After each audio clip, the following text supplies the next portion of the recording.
optical sensor device development, such as surface plasma resonance sensor and optical fiber sensor, specifically for detecting chemical analyte, there is one important element that we can design to capture the target analyte, and we call it as sensing material, the one that I circled in the red circle in the slide, as you can see here. So what is the sensing material? It can be a lot of things, such as polymers, carbon-based materials, some researchers using DNA or protein, depending on their applications. This is some of the example of the sensing material. This is cytosine, and this is the graphene oxide powder. And the role of the sensing material in optical sensor device is to recognize the target analyte and also to improve the sensing performance. Okay. Let me give you some quick example, simple example, using SPR setup. So this is an SPR setup.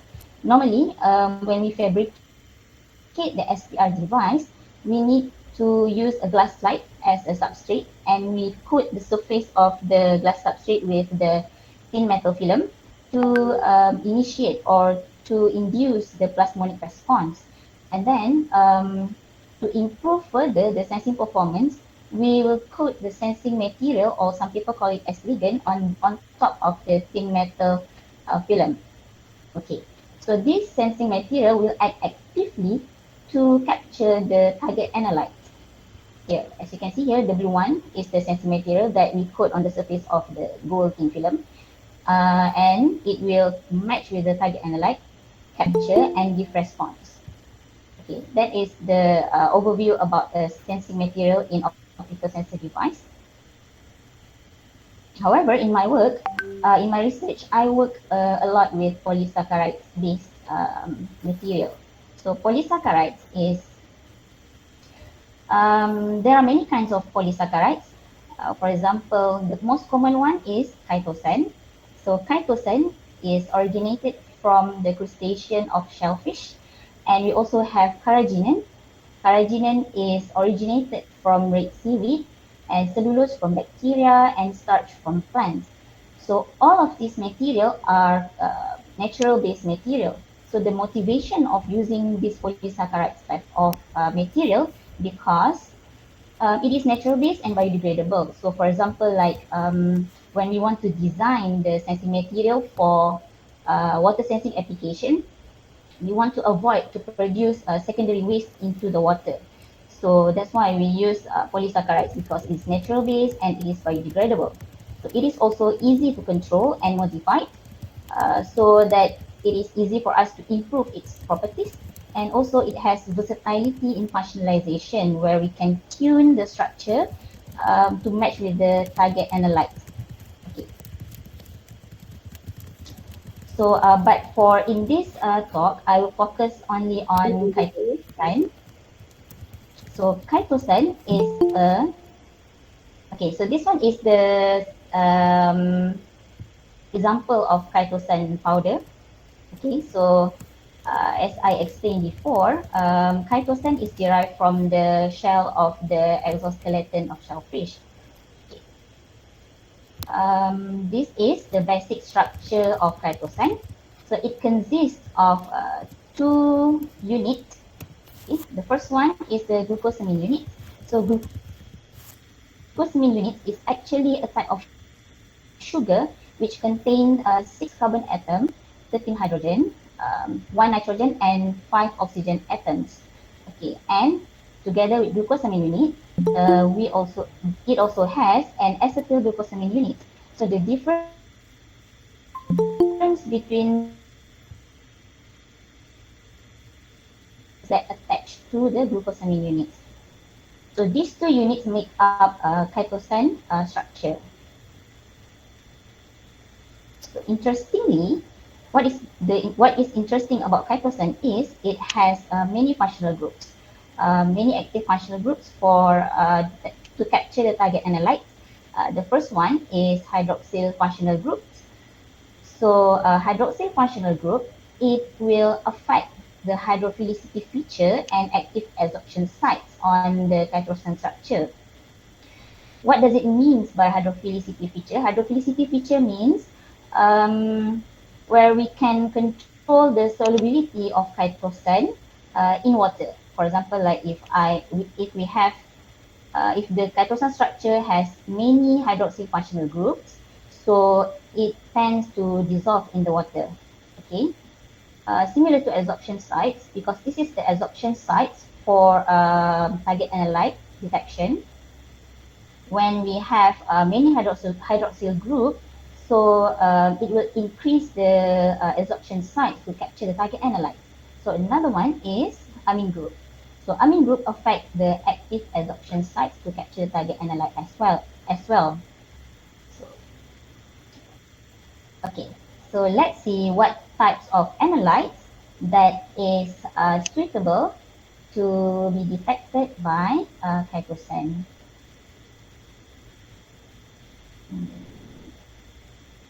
Okay.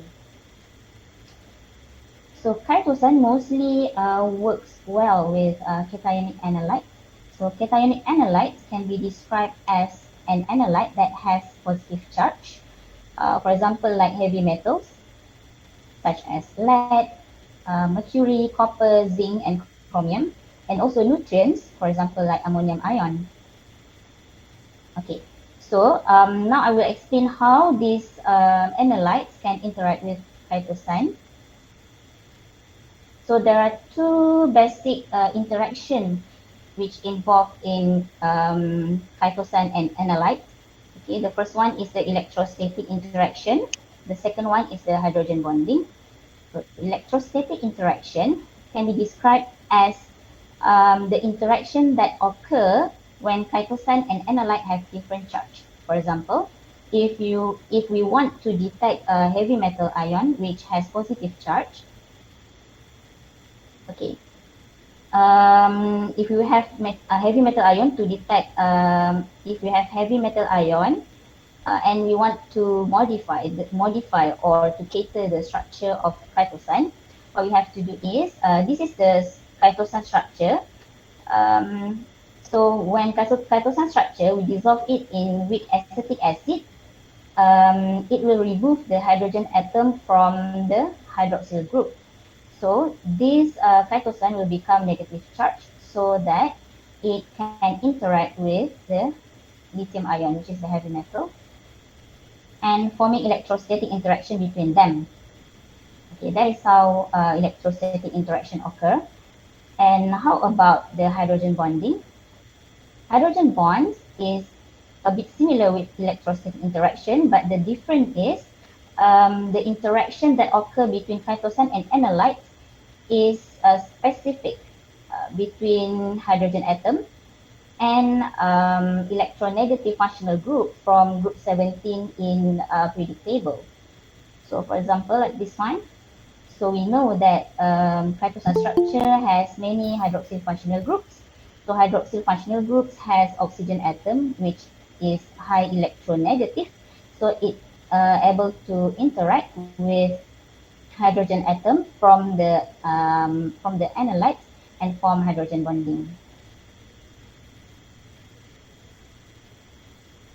Okay, so now I will go into cytosine modification. So in optical sensing application, the use of unmodified cytosine, or we call it as pristine cytosine, limits its properties and interaction with the target analyte. So that's why our team, we work a lot with the modification of cytosine structure. So, okay, this is an overview of how cytosine can be modified. So there are two ways of modification. The first one is the physical modification, and the second one is the chemical modification. So physical modification can be described as by introduce other materials in the cytosine structure, such as organic material or inorganic material. So organic material can be described as a material that consists of carbon and hydrogen atom. For example, like polymer.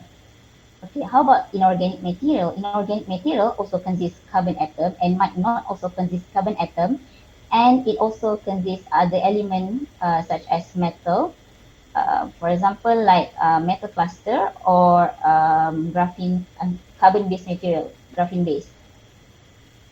Secondly, chemical modification. So, for chemical modification, we substitute the functional groups in the cytosine structure. So there are various kinds of functional groups, for example, like hydrophilic functional groups and hydrophobic functional groups. So hydrophilic functional groups, um, the example is hydroxyl functional group and carbonyl functional groups. When we substitute hydrophilic functional groups in cytosine structure, it will make cytosine become easily dissolved in water because there is a lot of hydroxyl group or oxygen atom in the functional group. And then for the hydrophobic functional group, the example is hydrocarbon chain. So if we substitute hydrophobic functional group in cytosine, it will reduce the dissolve it will reduce the dissolve of cytosine in water.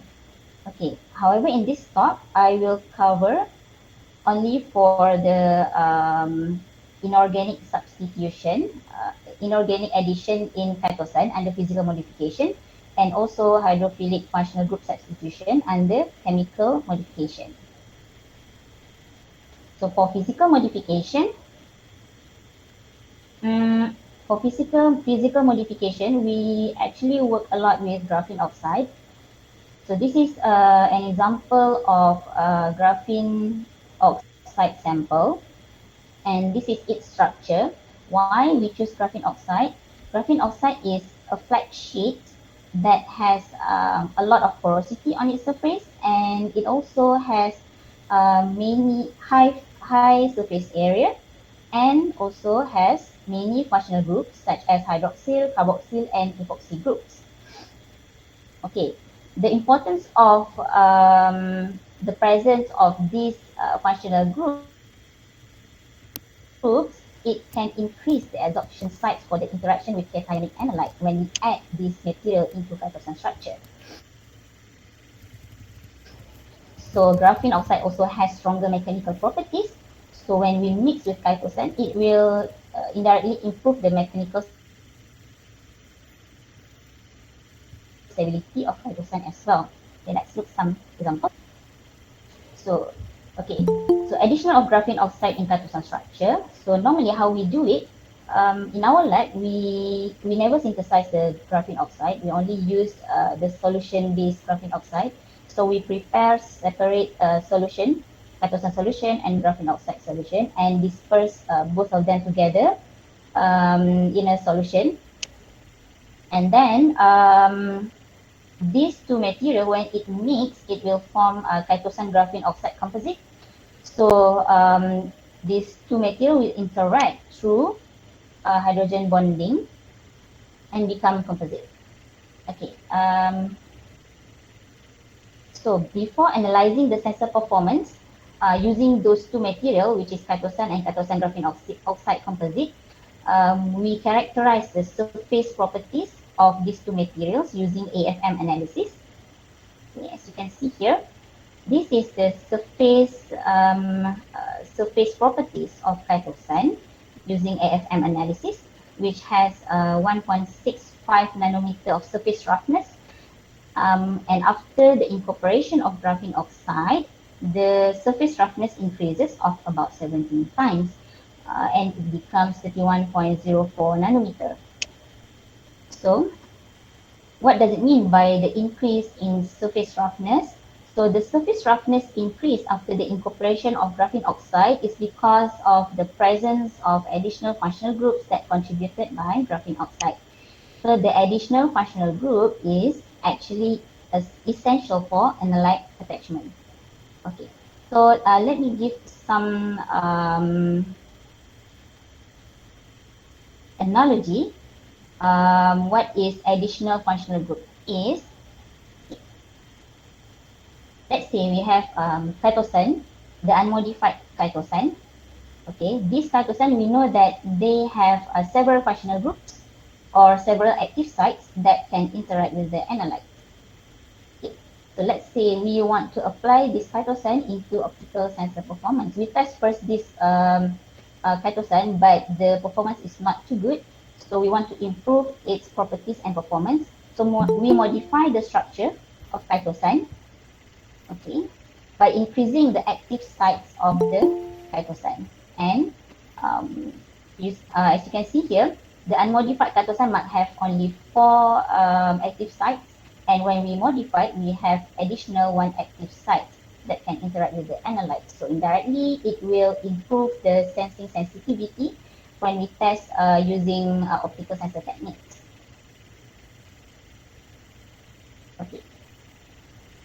Before I go to the sensing performance using chitosan and chitosan graphene oxide sensing material, I will explain a little bit about the sensing parameters involved for this work. So usually we will measure the sensitivity, repeatability, and also limit of detection of the sensor performance.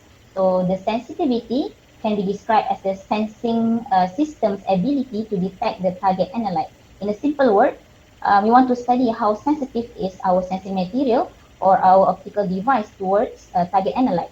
So how to calculate it? We can obtain the sensitivity of the sensor through the calculation of gradient of the slope from calibration plot. Okay, how about repeatability? So repeatability is to study the sensing system's ability to produce the same response for multiple measurements. For example, like we test detection of ammonium for the first time, and then we got A. We got the output as A, and then we test again for the second time, third time, and fourth time, and we observe whether we still can either we still can get the same result, same output or not. Okay, that is the repeatability test. Okay, the limit of detection is to study the sensing system ability to detect the lowest concentration of the analyte. Okay, back to the previous material, chitosan and chitosan graphene oxide. Um, After we analyze the surface properties using AFM analysis, so we further test for the proof of concept of these two material for detection of lead ion using SPR technique.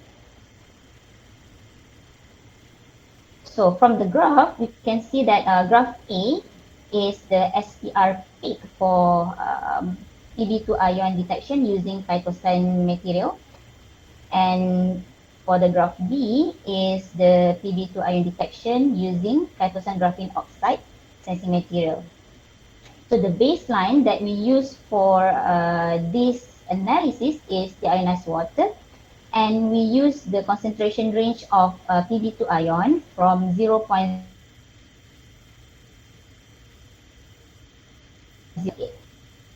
Once we expose the chitosan and chitosan GO towards the PB2 ion at different concentration range, we found that the peak is redshifted or shifted to the right from the baseline, indicating there is a refractive index change, which proves there is interaction of sensing material between sensing material with the target analyte. If you notice here, the peak that formed for chitosan is broader compared to chitosan GO, which indicates the low detection accuracy using chitosan compared to chitosan GO. And then we further analyze the data by constructing the calibration plot. Okay, so as you can see here, the blue diamond, this one, is the calibration plot for chitosan.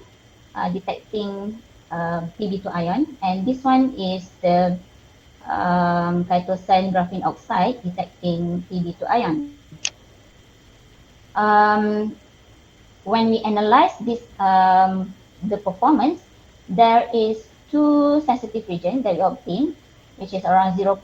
The first region is around 0 in the range of 0.03 up to 1 ppm, and the second region is from 1 ppm up to 5 ppm. Okay, so as you can see here, the peak or the gradient, the slope gradient of chitosan graphene oxide is steeper compared to chitosan, which indicate a better sensitivity of detecting Pb2 ion compared to chitosan with the sensitivity value of 1.38 ppm. Okay, so that is physical modification. Now I will go into chemical modification. For chemical modification, it actually involves a lot of synthesis process and chemical usage. So for this work, we substitute carboxymethyl group into chitosan structure. Why we use carboxymethyl group? Because it consists of additional oxygen atoms such as carbonyl group here, C11O, and also OH hydroxyl group. So these two functional groups able to increase the adsorption sites for the interaction with the cationic analyte. Okay. So this carboxymethyl group we substitute into the chitosan structure. How we do it? Okay. So as you can see here, okay, this is the original structure of chitosan with the hydroxyl group. This is the active site of the substitution of carboxymethyl group.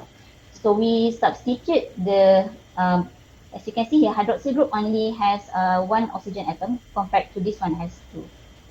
Okay, so we substitute carboxymethyl group with hydroxyl group. So it becomes carboxymethyl chitosan. So with the additional atom, we expect that this material is will become more sensitive towards the target analyte. And then again, we study the surface properties of these two materials between chitosan and carboxymethyl chitosan using AFM analysis. So for the chitosan, we obtain around 2.07 nanometer of surface roughness. And when we substitute carboxymethyl chitosan, carboxymethyl functional group into chitosan, we obtain 3.24 nanometer, which is 1.5 times increases in surface roughness. Okay, so the surface roughness in carboxymethyl chitosan is due to the presence of additional functional groups that contributed by the carboxymethyl group, and also it is essential for analyte attachment. However, for this study, since the surface roughness is increases a little bit compared to the previous one, it's about 17 times, right? So we modified further these two material using physical modification by adding graphene oxide to further improve the sensitivity, and we test these two material, chitosan graphene oxide and carboxymethyl chitosan graphene oxide, for ammonium ion detection using LSPR sensor technique. So the graph A shows an LSPR peak using chitosan graphene oxide for detection of ammonium, and graph B shows the carboxymethyl chitosan graphene oxide composite for detection of ammonium. Both graphs, the baseline that we use for this experiment also deionized water, and upon interaction, these two sensing material interact with the target analyte, the peak rate shifted to the right, which indicate there is a difference, there is refractive index change, which also prove the interaction between sensing material with the target analyte. And then we further construct the calibration plot. Okay.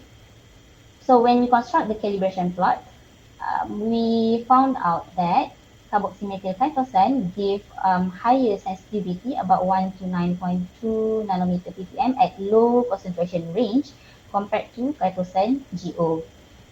Okay, so as a conclusion, to conclude these two modifications, so it is proven that through the modification process, either physical or chemical modification way, it able to improve the properties of the sensing material, and which also which also directly improve the sensor performance when we test using optical techniques.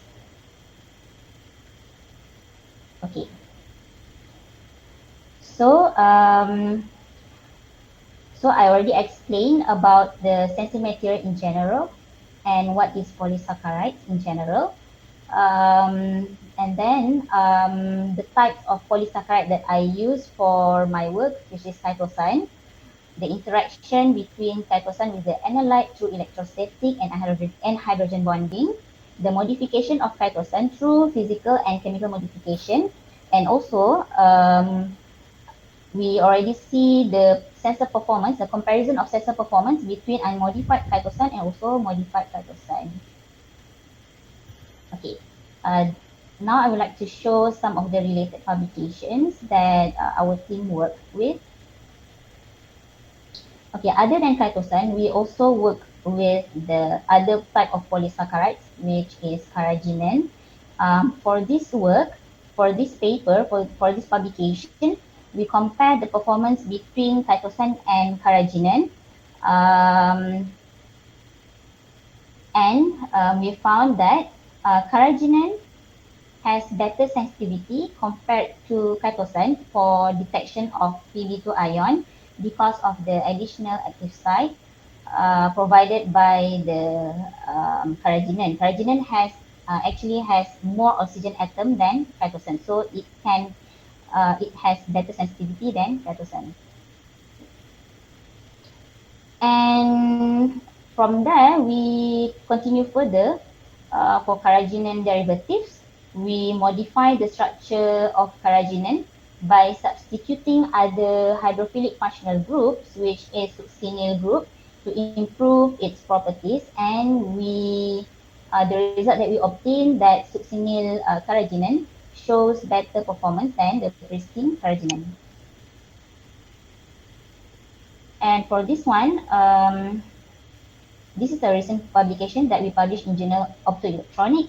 So we use chitosan graphene oxide, SPR, based on different layer of metal, and we obtain that the result that the trimetallic, which means 3 layer of metal using for SPR fabrication, give better linearity range compared to only 2 layer of metal. Okay, we also modify chitosan with reduced graphene oxide for detection of PB2 ion, and we obtain a better sensitivity using this material compared to the pristine chitosan. Okay, so I would like to introduce our photonics lab members in UKM, in FKA UKM. So our lab is led by Dr. Nur Hidayah Azeman. She is the head of the photonics technology lab in UKM. So she is expert in fiber laser for gas spectroscopy, design and development of fiber laser system, and also ROF transmission. And then we have Prof. Ahmad Ashrif. His expertise is in laser feedback interferometer and also surface plasmon resonance. We also have Dr. Saiful. He is expert in Brillouin scattering and also optical pulse coding technique. And we also have Dr. Hadri. So he is expert in optical fiber scanning microscopy and optical feedback sensors. We also have Dr. Fatah. He works a lot and expert in fiber bright grating sensors. And myself, so my work involved a lot with designing functional materials for optical sensor applications.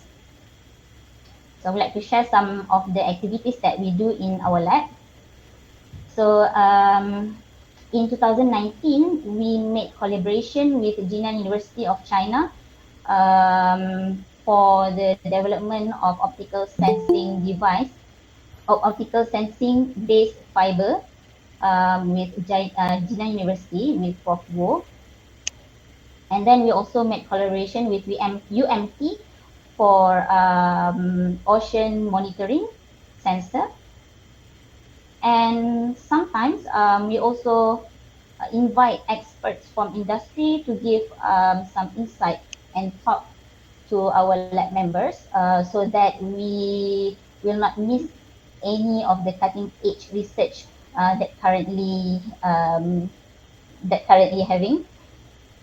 And then we also have student progress presentation in the lab. So these are some of the makan-makan activities before PKP. And these are some of the members of our lab. So I think that's all for my presentation. So if we are open for any collaboration, so if anyone interested can just reach us from one of the contact that I shared just now. Thank you. All right, thank you very much, Dr. Nur Hidayah, for the excellent presentation and sharing. To the audience and to the participants, if you guys have any questions, you may write them in the chat box and we will address them. Also, do not forget to fill in the attendance form so that we know you're here. Okay, so I have a question actually. Well, for the sensor, okay, you have tested the composites on SPR, right? Have you tried it on any optical fiber sensors? Optical fiber, you mean the graphene oxide, right? Yeah, your chitosan graphene oxide. Not yet. For chitosan graphene oxide, we only test for SPR and LSPR. For optical fiber, right now we test carrageenan. The carrageenan that we are working on, we test it on the fiber and it's still ongoing. I see. So how could you explain how did you deposit the composites on your SPR sensor? Oh, actually there are two ways that we normally use, either using spin coating technique or deep coating technique. So for the spin coating technique, we just deposit like specific volume of sample on the glass substrate, and we spin it using a spin coating machine. And for the deep coating technique, we have a deep coating machine in the lab. So we just clamp the glass substrate at the clamp and we dip it into the solution and pull it out from the solution and dry it in the oven. There is two ways that we are using. So there is no need for chemical treatment on the surface first before you deposit the composites. Yeah, sorry, I forgot about that. Before we spin coat and dip coat, we treat with piranha and up test to functionalize the surface of the substrate. Thank you, Jasmine. No problem. Okay, that's good to know. I guess should it be the same on an optical fiber or but for SPR there's a gold coating, right? Yeah, there is a gold coating for the SPR. All right. So for the SPR, actually, we never try to functionalize the surface of the substrate with gold coating because we're afraid that we might peel off the gold thin film on the surface. But for the LSPR is different because we're using gold nanoparticles that we synthesize in our lab, so we can deposit together with the sensing material, so it's quite a lot easier after the functionalization process. Okay, that's good to know. There is also another parameter when it comes to sensors, which is specificity. So how do you determine the specificity of your sensor? Okay, to be honest, actually our material is not specific towards the target analyte because since it is only a general interaction like hydrogen bonding or electrostatic interaction, which it can interact with any other analyte that have charges, right?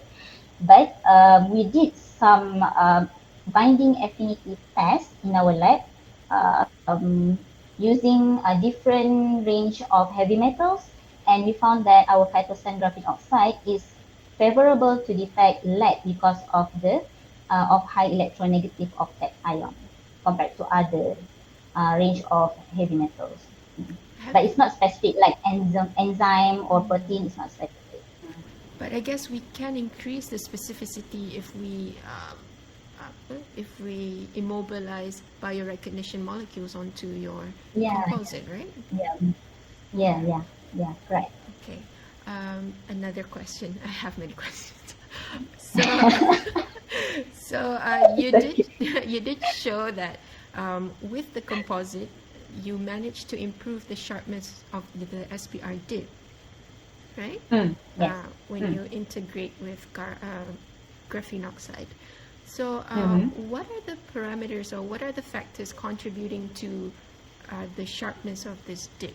Like, yeah.